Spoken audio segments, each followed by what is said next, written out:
Hey, welcome to Unleash Your Inner Badass episode number 33. Holy shit, it's number 33.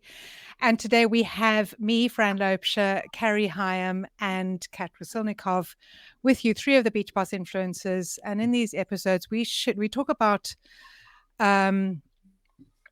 we dive deep into, mindset issues and things that might be keeping you stuck, and the things that you might need to move past in order to literally unleash your inner badass and find your purpose in life, and get clear on your purpose and unleash the badass that has always been inside of you so that you can, start moving towards your goals. Because what we have discovered is that I've gone completely off what I was going to say, but what we have discovered is that, being an entrepreneur and being a network marketer is 98%. I mean, we say sometimes say 80%, 90s. It's in the high 90s. Is a mindset game. It is what's happening in the 6 inches between your ears that keeps you stuck. And you can learn all the skill sets, you can learn all the strategies, but if you don't fix what's happening up here, you will never get to where you want to go.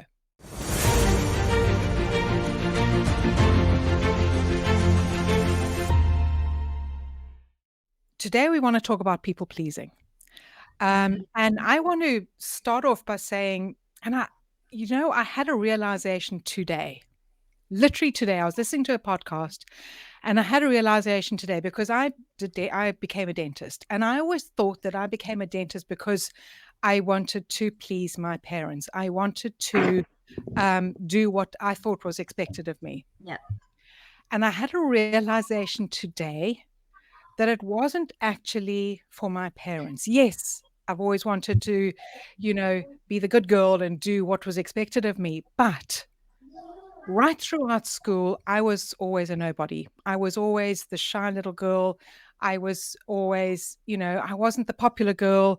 I never had boyfriends. I was the shy girl. That was me. And I wanted to be appreciated. I wanted to be recognized. I wanted to have some more status in life. Sometimes we just want to be seen. I wanted to be seen. I wanted to be heard. I wanted to be like, oh, wow, Fran's a dentist. And I now realize that was why I chose to become a dentist. I was thinking about doing medicine, but I didn't want to deal with sick and dying people, and I didn't want to work crazy hours. I wanted to be able to schedule my hours, and that's why I chose dentistry. But it was for reasons that were out there. It wasn't because I had this core calling to be a dentist. I didn't. I never did. And so often as a people pleaser, and we're all there. If anybody denies that they are a people pleaser at some stage in your life, you have probably been a people pleaser. I'm just going to say that. Mm-hmm. And so often, we say yes to things that don't serve us. We say yes to whatever, because we feel like it's expected of us, because we feel like we do it to be appreciated, we do it to be loved, we do it for things that are out there, external reasons. Sometimes also to fit in. To fit in, absolutely. To feel loved and appreciated. To feel loved and appreciated, and to fit in, absolutely. But I think it is stop apologizing for what you stand for. Stop apologizing for what you feel you need. Stop saying yes to things that don't serve you. Stop saying yes to things that, and like in network marketing, for example, I can remember when I first started, go make a list of 100 people, go, speak to your friends and family. You need to do all these parties. And I'm thinking, I really don't want to do this. The reason that I never had any parties here was I didn't want to invite friends around to a party where they felt like they had to buy something.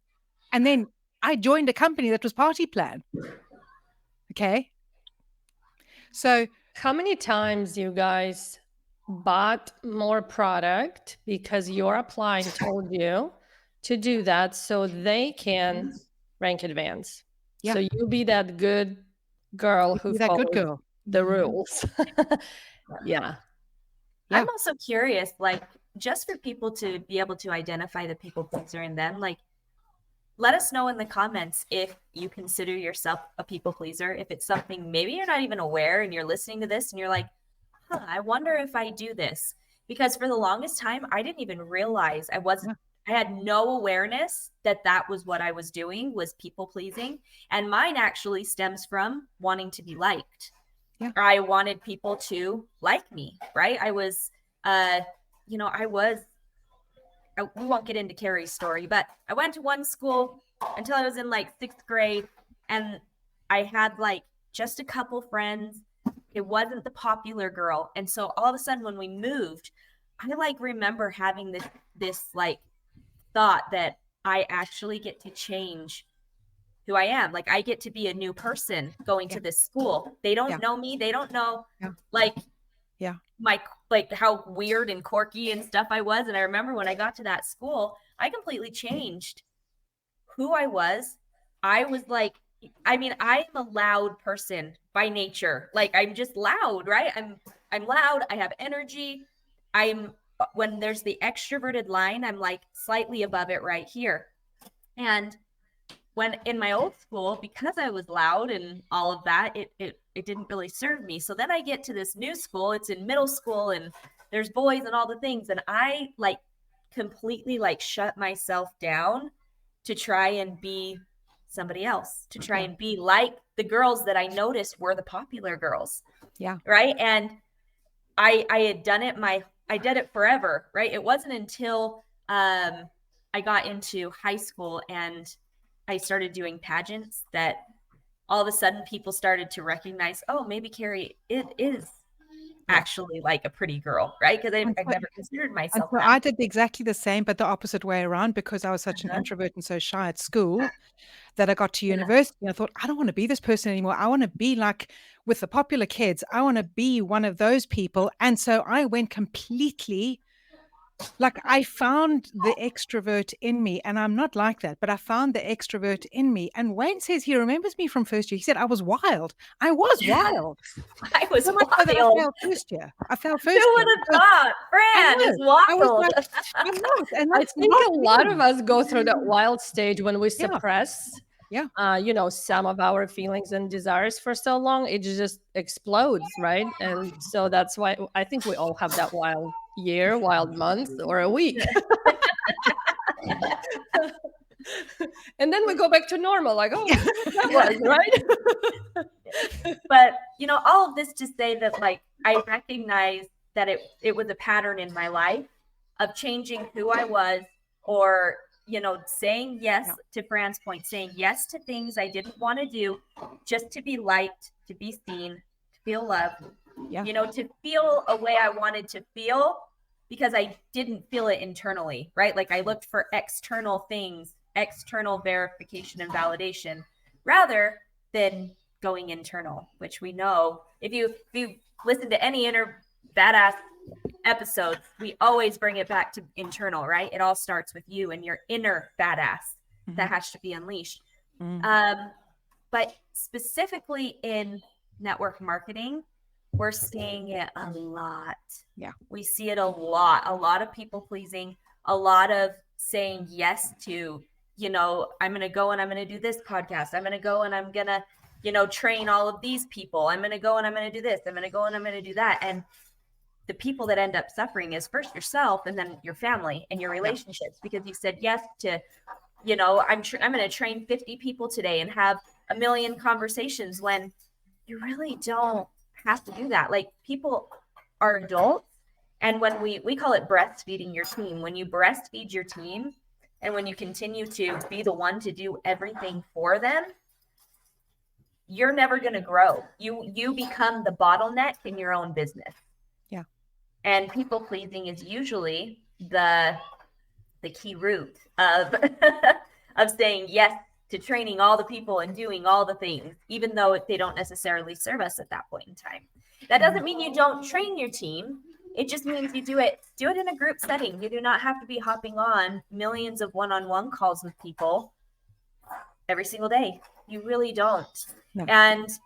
And furthermore, like, where you put your focus is what's going to grow, right? And so if you're putting your focus into everybody else and not into like your non-negotiable DMO that you need to set to make your own business grow, we call it falling into management mode. When that happens, nobody grows. Yeah. Because everybody does what you're doing. And if you're micromanaging your team out of trying to please them, and right, you might, in your mind, you might think this is what we need in order for our business to grow. However, what you need in order for your business to grow is for you to develop the leader. And the only way that you develop the leader is by handing over those reins and saying, go do it. Yeah. So let's talk about the, you know, the steps that you might take if you find that you are like people pleasing, that you are trying to, you know, fill everybody else's cup and not your own, that you're trying to do all the things that you think are expected of you and not what serves you and your family and you first, because you want your family to be happy. You need to make sure that you are fulfilled and happy. So I would say like the first thing is going to be like being aware. First, we're aware. Now that you've watched this episode, you need to become aware on what are some of those things that you've said yes to? What are some of those things that you don't want to do, but you do for whatever reason? The reason doesn't matter. You don't want to do it and you chose to do it anyways because of whatever external, could have been external pressure, internal pressure of the perception of external pressure, whatever it may be. What have you said yes to? Whatever that thing is that you don't want to be doing, it's time to drop it. Yeah. I'll tell you what, it's freeing when you drop the things that are not serving you. And then it frees up your mind, it frees up your life, it frees up your mental capacity to be able to then give 100% into the things that do light your fire, the things that you do love, the things that you do want to do. And I think it's like sitting down with yourself, having a conversation with yourself. What do I want? Getting really clear, like Harry said, on you know what it is that you're doing and what those boundaries are. Like, what are those boundaries? And then communicating those boundaries to whomever might be stepping over those boundaries. And they may not know that they're doing it. And one thing that I do want to say is that when you do set this boundary, the people that like to take advantage of you, even if it's subconsciously and they're not even aware that they do it, they will not like that you just set a boundary. Yeah. And they will push back on that boundary that you've set. Yeah. Keep that in mind that it's coming. But when it happens, you're able to identify the people that have been taking advantage of you. Yeah. And then, you know, love them, say thank you. You know, I appreciate that you want me to do this for you. I appreciate that, you know, you think that I'm the person, but I can't do it anymore. It is not helping me. I'm feeling stressed. I'm feeling overwhelmed, whatever it is that is making you feel. Kat's got something to say. I always like to know. How do you know? How do you know? I see it in Kat and it's like, oh, she's got something to share. Go for it, Kat. We usually witness people pleasing in the industry when most of our students go through this process, and we did when we just got started, that your upline teaching you how to build this business one way, and then you find something that actually makes more sense to you, right? And you're like, oh, I want to do it this way, kind of like what we teach, influence marketing. And we all came from traditional network marketing, right? We all know how it feels, how it works. Like, I honestly secretly hated the process, right? But I was doing it anyway because I didn't know there is another way. And I also wanted to be coachable and please my upline and please myself, right? So, and then when they discover new ways and they feel like what should I do with my upline, right? They're nice people. I don't want to be the bad guy and tell them, oh, what you teaching is garbage and what I'm learning here is the good thing to do, right? So that's where we witness a lot of resistance and people pleasing, tendencies, kind of like pulling and pushing, right? So we all been there, and we know that it's very sensitive situation, and how you decide, to proceed with it. It's also ask yourself, is what I'm doing here is serving me or serving someone else, right? And I had a battle putting myself first and my needs first, because I thought, well, I have to think about other people and take care of other people. And I'm just, I'll be all right.